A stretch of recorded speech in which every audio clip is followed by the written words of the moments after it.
Chapter 2. It was noon by the time they reached the floor of the basalt tower, and the large cave where they had left the horses.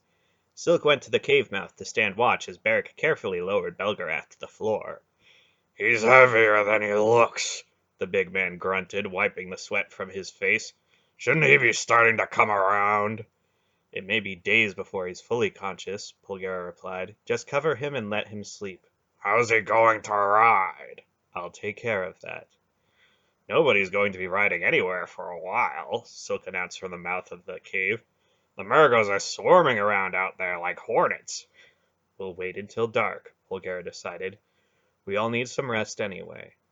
She pushed back the hood of her Murgo robe and went to one of the packs they had piled against the cave wall when they had entered the night before. I'll see about something to eat, then you'd all better sleep. Taiba, the slave woman, wrapped once again in Gerion's cloak, had been watching Relg almost continually. Her large violet eyes glowed with gratitude, mingled with a faint puzzlement. You saved my life, she said to him in a rich, throaty voice. She leaned slightly toward him as she spoke. It was an unconscious gesture, Garion was certain, but it was distinctly noticeable. Thank you, she added, her hand moving to rest lightly on the zealot's arm. Relg cringed back from her. Don't touch me, he gasped. She stared at him in amazement, her hand still half extended. You must never put your hands on me, he told her. Never! Taba's look was incredulous. Her life had been spent almost entirely in darkness, and she had never learned to keep her emotion from showing on her face. Amazement gave way to humiliation, and her expression settled then into a kind of stiff, sullen pout as she turned quickly away from the man who had just harshly rejected her. The cloak slipped from her shoulders as she turned, and the few rags she had for clothing scarcely concealed her nakedness. Despite her tangled hair and the dirty smudges on her limbs, there was a lush, inviting ripeness about her. Relg stared at her, and he began to tremble. Then he quickly turned, moved as far away from her as possible, and dropped to his knees, praying desperately and pressing his face against the rocky floor of the cave. Is he all right? Taiba asked quickly. "He's got some problems," Beric replied. "You'll get used to it." Taiba, Pulgera said, come over here. She looked critically at the woman's scanty clothing. We're going to have to get something together for you to wear. It's very cold outside. There are other reasons, too, it appears. I'll see what I can find in the pack, Sternick offered. We'll need something for the boy, too, I think. That smock of his doesn't look any too warm. He looked over at the child, who was curiously examining the horses. You won't need to bother about me, Taiba told them. There's nothing out there for me. As soon as you leave, I'm going back to Rak Cthol. What are you talking about? Pulgera asked her sharply. I still have something to settle with Tuchik, Taiba replied, fingering her rusty knife. Silk laughed from the cave mouth. "We took care of that for you. Rak Cthol's falling to pieces up there, and there isn't enough left of Tuchik to make a smudge on the floor." Dead, she gasped. How? "You wouldn't believe it," Silk told her. Did he suffer? She said with a terrible eagerness. More than you could ever imagine, Pulgera replied. Taiba drew in a long, shuddering breath, and then she began to cry. Aunt Paul opened her arms and took the sobbing woman into them, comforting her, even as she had comforted Garion so often when he was small. Garion sank wearily to the floor, resting his back against the rocky wall of the cave. Waves of exhaustion washed over him, and a great lassitude drained him of all consciously directed thought. Once again the orb sang to him, but lulling now. Its curiosity about him apparently was satisfied, and its song seemed to be there only to maintain the contact between them. Garion was too tired even to be curious about why the stone took such pleasure in his company. Little boy turned from his curious examination of the horses and went to where Taiba sat with one of Aunt Paul's arms about her shoulders. He looked puzzled and reached out with one hand to touch his fingers to her tear-streaked face. What does he want? Taiba asked. He's probably never seen tears before, Aunt Paul replied. Taiba stared at the child's serious little face, then suddenly laughed through her tears and gave a quick embrace. The little boy smiled then. Errand? He asked, offering her the orb. Don't take it, Taiba, Pulgera told her very quietly. Don't even touch it. Taiba looked at the smiling child and shook her head. The little boy sighed, then came across the cave, sat down beside Geryon, and nestled against him. Beric had gone a short distance back up the passageway they had followed. Now he returned, his face grim. I can hear Murgos moving around up there, the big man reported. You can't tell how far away they are with all the echoes in these caves, but it sounds as if they're exploring every cave and passageway. Let us find a defensible spot then, my lord, and give them reason to look for us elsewhere, Mandarolan suggested gaily. Interesting notion, Beric replied, but I'm afraid it wouldn't work. Sooner or later, they're going to find us. I'll take care of it, Relg said quietly, breaking off his praying and getting to his feet. The ritual formulas had not helped him, and his eyes were haunted.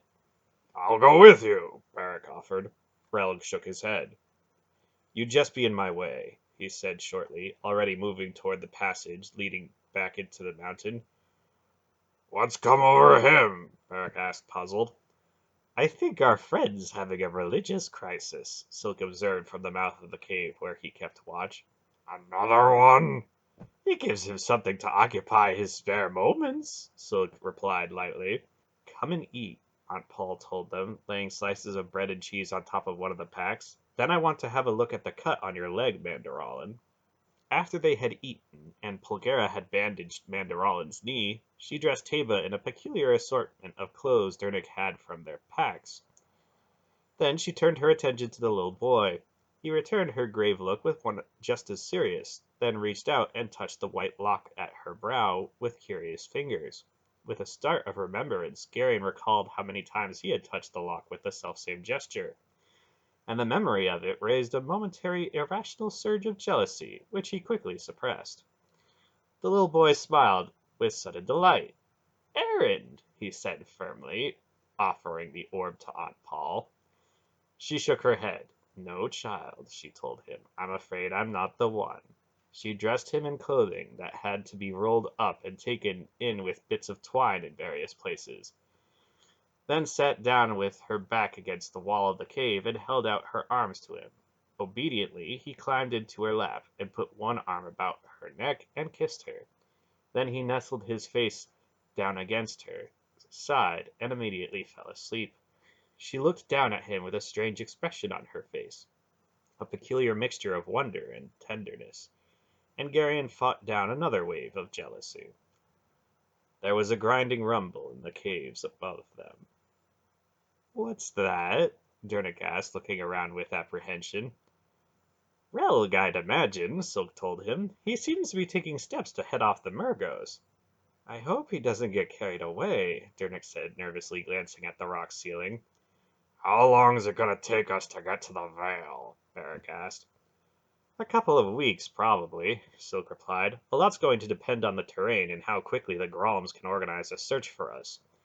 If we can get enough of a head start to put down a good false trail, we can send them all running off to the west toward the Tulnadrin border, and we can move toward the Vale without needing to waste all that time dodging and hiding." The old man grinned. "The notion of deceiving the whole Murgo nation appeals to me," he added. "You don't have to get too creative," Beric told him. "Heddar's going to be waiting for us in the Vale, along with King Chohag and half the clans of Algaria. They'll be awfully disappointed if we don't bring them at least a few Murgos." "Life's full of little disappointments," Silk told him sardonically. "As I remember it, the eastern edge of the Vale is very steep and rough. It will take a couple of days at least to make it down, and I don't think we'll want to try it with all of Murgodom snapping at our heels." It was mid-afternoon when Relg returned. His exertions seemed to have quieted some of the turmoil in his mind, but there was still a haunted look in his eyes, and he deliberately avoided Taba's violet-eyed gaze. "I pulled down the ceilings of all the galleries leading to this cave," he reported shortly. "We're safe now." Pulgera, who had seemed asleep, opened her eyes.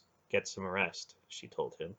He nodded, and went immediately to his blankets. They rested in the cave through the remainder of the day, taking turns on watch at the narrow opening. The wasteland of black and wind-scoured rock lying out beyond the tumbled scree at the base of the pinnacle was alive with Murgo horsemen, scurrying this way and that in a frenzied, disorganized search. They don't seem to know what they're doing, Garion observed quietly to Silk as the two of them watched. The sun was just sinking into a bank of cloud on the western horizon, staining the sky fiery red, and the stiff wind brought a dusty chill with it as it seeped into the cave opening. I imagine that things are a bit scrambled up in Rak Cthol, Silk replied. No one's in charge anymore, and that confuses Murgos. They tend to go all to pieces when there's nobody around to give them orders. Isn't that going to make it hard for us to get out of here? Garen asked. What I mean is that they're not going any place. They're just milling around. How are we going to get through them? Silk shrugged.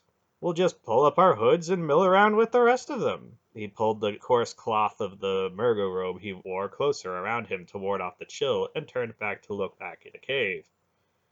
The sun's going down, he reported. Let's wait until it's completely dark, Polgara replied. She was carefully bundling the little boy up in one of Garion's old tunics. Once we get out a ways, I'll drop a few odds and ends, Silk said. Murgo can be a little dense sometimes, and we wouldn't want them to miss our trail. He turned to look back out at the sunset. It's going to be a cold night, he remarked to no one in particular. Garion, Aunt Paul said, rising to her feet. You and Dernick stay close to Taiba. She's never ridden before, and she might need some help at first. What about the little boy? Dernick asked. He'll ride with me. And Belgarath? Manderallan inquired, glancing over at the still sleeping old sorcerer. When the time comes, we'll just put him on his horse, Polgara replied. I can keep him in his saddle, as long as we don't make any sudden changes in direction. Is it getting any darker? We'd better wait a little longer, Silk answered. There's still quite a bit of light out there. They waited. The evening sky began to turn purple, and the first stars came out, glittering cold and very far away. Torches began to appear among the searching Murgos. Shall we go? Silk suggested, rising to his feet. They led their horses quietly out of the cave and down across the scree to the sand. There they stopped for several moments, while a group of Murgos carrying torches galloped by several hundred yards out. Don't get separated, Silk told them as they mounted. How far is it to the edge of the wasteland? Beric asked the old man, grunting as he climbed up onto his horse. 2 days hard riding, Silk replied. Or nights in this case. We'll probably want to take cover when the sun's out. We don't look all that much like Murgos. Let's get started, Polgara told him. They moved out at a walk, going slowly until Taiba became more sure of herself, and Belgarath showed that he could stay in his saddle, even though he could not yet communicate with anyone. Then they nudged their horses into a canter that covered a great deal of ground without exhausting the horses. As they crossed the first ridge, they rode directly into a large group of Murgos carrying torches. Who's there? Silk demanded sharply, his voice harsh with the characteristic accents of Murgo speech. Identify yourselves! We're from Rak Cthol, one of the Murgos answered respectfully. I know that, blockhead, Silk barked. I asked your identity. Third phalanx, the Murgo said stiffly. That's better. Put out those torches. How do you expect to see anything beyond 10 feet with those flaring in your eyes? The torches were immediately extinguished. Move your search to the north, Silk commanded. The ninth phalanx is covering this sector. But are you going to argue with me? No, but move now! The Murgos wheeled their horses about and galloped off into the darkness. Clever, Beric said admiringly. Silk shrugged. Pretty elementary, he replied. People are grateful for a bit of direction when they're confused. Let's move along, shall we? There were other encounters during the long, cold, moonless night as they rode west. They were inescapable in view of the hordes of Murgos scouring the wasteland in search of them, but Silk handled each meeting smoothly, and night passed without significant incident. Toward morning, the little man began artfully dropping various articles to mark their trail. A bit overdone, perhaps, he said critically, looking at an old shoe he had tossed into the hoof-churned sand behind them. What are you mumbling about? Beric asked him. Our trail, Silk replied. We want them to follow us, remember? They're supposed to think we're heading toward Talnadra. So? I was just suggesting that this is a bit crude. You worry too much about things like that. It's a question of style, my dear Beric. Silk replied loftily. Sloppy work tends to be habit-forming. As the first steel-gray light of dawn began to creep across the wintry sky, they took shelter among the boulders of one of the ridges that laced the floor of the wasteland. Dernick, Barrack, and Manderolin stretched the canvas of their tents tautly over a narrow ravine on the west side of the ridge, and sprinkled sand on top of it to disguise their makeshift shelter. It's probably best not to build a fire, Dernick said to Polgara as they led their horses in under the canvas. What with the smoke and all. She nodded her agreement. We could all use a hot meal, she said, but I suppose we'll have to wait. They ate a cold breakfast of bread and cheese, and began to settle in, hoping to sleep out the day so that they could ride on the next night. I could definitely use a bath, Silk said, brushing sand out of his hair. The little boy looked at him, frowning slightly. Then he walked over and offered the orb. Errand? He asked. Silk carefully put his hands behind his back and shook his head. Is that the only word he knows? He asked Polgara. It seems to be, she replied. I don't quite get the connection, Silk said. What does he mean by it? He's probably been told that he has an errand to run, she explained. To steal the orb, I imagine, that Zadar's been telling him that over and over since he was a baby, and the word stuck in his mind. It's a bit disconcerting. Silk was still holding his hands behind his back. It seems oddly appropriate sometimes. He doesn't appear to think the way we do, she told him. The only purpose he has in life is to give the orb to someone. Anyone, it would seem. She frowned thoughtfully. Dernick, why don't you see if you can make him some kind of pouch to carry it in, and we'll fasten it to his waist. Maybe if he doesn't have it right there in his hand all the time, he won't think about it so much. Of course, Mistress Paul, Dernick agreed. I should have thought of that myself. He went to one of the packs and took out an old burn-scarred leather apron and fashioned a pouch out of a wide piece of leather he cut from it. Boy, he said when he had finished, come here. The little boy was curiously examining a small, very dry bush at the upper end of the ravine, and gave no indication that he knew the smith was calling him.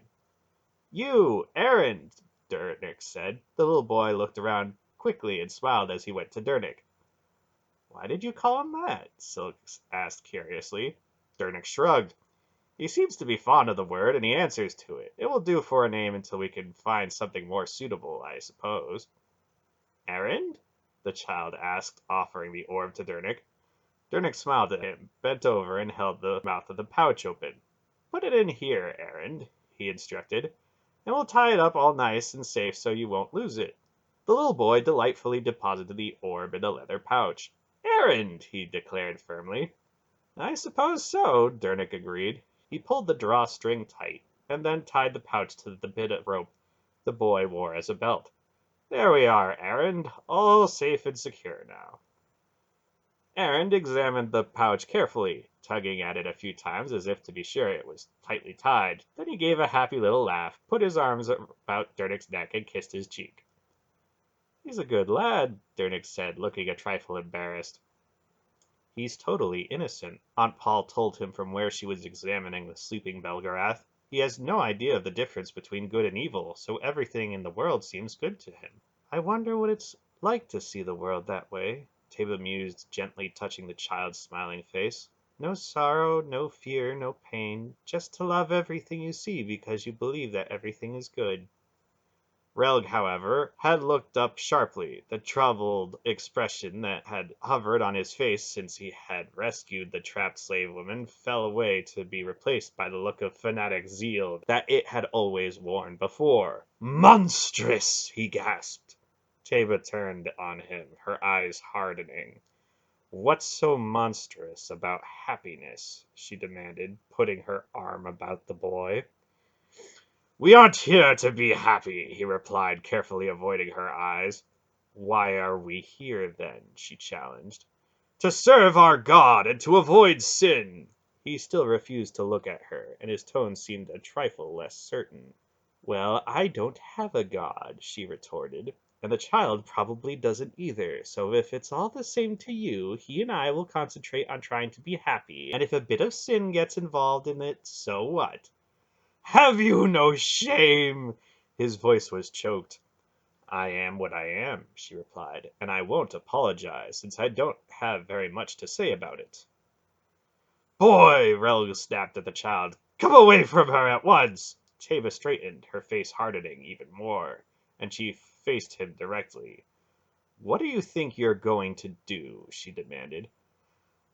I will fight sin wherever I find it, he declared. Sin, sin, sin, she flared. Is that all you think about? It's my constant care. I guard against it every moment. She laughed.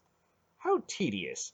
Can't you think of anything better to do? Oh, I forgot, she added mockingly. There's all that praying, too, isn't there? All that bawling at your god about how vile you are. I think you must bore this all of yours tremendously sometimes. Do you know that? Enraged, Relg raised his fist. Don't ever speak Ull's name again! Will you hit me if I do? It doesn't matter that much. People have been hitting me all my life. Go ahead, Relg. Why don't you hit me? She lifted her smudged face to him. Relg's hand fell. Sensing her advantage, Taiba put her hands to the throat of the rough gray dress Pulgera had given her. I can stop you, Relg, she told him. She began unfastening the dress. Watch me. You look at me all the time anyway. I've seen you with your hot eyes on me. You call me names and say that I'm wicked, but still you watch. Look then. Don't try to hide it. She continued to unfasten the front of the dress. If you're free of sin, my body shouldn't bother you at all. Relg's eyes were bulging now. My body doesn't bother me, but it bothers you very much, doesn't it? But is the wickedness in my mind or yours? I can sink you in sin any time I want to. All I have to do is this. And she pulled open the front of her dress. Relg spun about, making strangled noises. Don't you want to look, Relg? She mocked him as he fled. You have a formidable weapon there, Taiba, Silk congratulated her. It was the only weapon I had in the slave pens, she told him. I learned to use it when I had to. She carefully rebuttoned her dress and turned back to Erend, as if nothing had happened. What's all this shouting? Belgarath mumbled, rousing slightly, and they all turned quickly to him. Relg and Taiba were having a theological discussion, Silk replied lightly. The finer points were very interesting. How are you? But the old man had already drifted back into sleep. At least he's starting to come around, Durnick noted. It'll be several days before he's fully recovered, Pulgera told him, putting her hand to Belgarath's forehead. He's still terribly weak. Garion slept for most of the day, wrapped in his blankets and lying on the stony ground. When the chill and the particularly uncomfortable rock under his hip finally woke him, it was late afternoon. Silk sat guard near the mouth of the ravine, staring out at the black sand and the grayish salt flats, but the rest were all asleep. As he walked quietly down to where the little man sat, Garion noticed that Aunt Paul slept with Erend in her arms, and he pushed away a momentary surge of jealousy. Taiba murmured something as he passed, but a quick glance told him that she was not awake. She was lying not far from Relg, and in her sleep her hand seemed to be reaching out toward the slumbering Ulgo. Silk's sharp face was alert, and he showed no signs of weariness. Good morning, he murmured, or whatever. Don't you ever get tired? Garion asked him, speaking quietly so that his voice would not disturb the others. I slept a bit, Silk told him. Durnick came out from under the canvas roof to join them, yawning and rubbing at his eyes. I'll relieve you now, he said to Silk. Did you see anything? He squinted out toward the lowering sun. Silk shrugged. Some Murgos. They were a couple of miles off to the south. I didn't think anyone's found our trail yet. We might have to make it a little more obvious for them. Garion felt a peculiar, oppressive sort of weight on the back of his neck. He glanced around uncomfortably. Then, with no warning, there was a sudden sharp stab that seemed to go straight into his mind. He gasped and tensed his will, pushing the attack away. What's wrong? Silk asked sharply. A Grollum, Garion snarled, clenching his will as he prepared to fight. Garion! It was Aunt Paul, and her voice sounded urgent. He turned and darted back in under the canvas with Silk and Durnick on his heels. She had risen to her feet and was standing with her arms protectively about Erend. That was a Grollum, wasn't it? Garion demanded, his voice sounding a bit shrill. It was more than one, she replied tersely. The hierarchs control the Grollums now that Tuchik's dead. They've joined their wills to try to kill Erend. The others, awakened by her sharp cry, were stumbling to their feet and reaching for weapons. Why are they after the boy? Silk asked. They know that he's the only one who can touch the orb. They think that if he dies, we won't be able to get out of Thalmergos. What do we do? Garion asked her, looking around helplessly. I'm going to have to concentrate on protecting the child, she told him. Step back, Garion. What? Get away from me! She bent and drew a circle in the sand, enclosing herself and the little boy in it. Listen to me, all of you, she said. Until we're out of this, none of you can come any closer to me than this. I don't want any of you getting hurt. She drew herself up, and the white lock in her hair seemed to blaze. Wait! Garion exclaimed. I don't dare. They could attack again at any moment. It's going to be up to you to protect your grandfather and the others. Me? You're the only one who can do it. You have the power. Use it. She raised her hand. How many of them are there that I have to fight off? Garion demanded, but he already felt the sudden surge and the peculiar roaring in his mind as Aunt Paul's will thrust out. The air about her seemed to shimmer, distorting like heat waves on a summer afternoon. Garion could actually feel the barrier encircling her. Aunt Paul? He said to her. Then he raised his voice and shouted, Aunt Paul! She shook her head and pointed at her ear. She seemed to say something, but no sound penetrated the shivering sound she had erected. How many? Garion mouthed the words exaggeratedly. She held up both hands with one thumb folded in.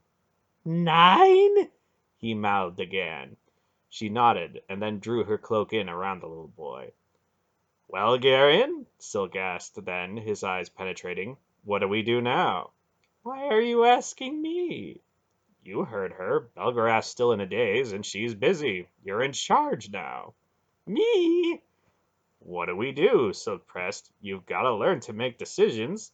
I don't know. Garion floundered helplessly. Never admit that, Silk told him. Act as if you know, even if you don't.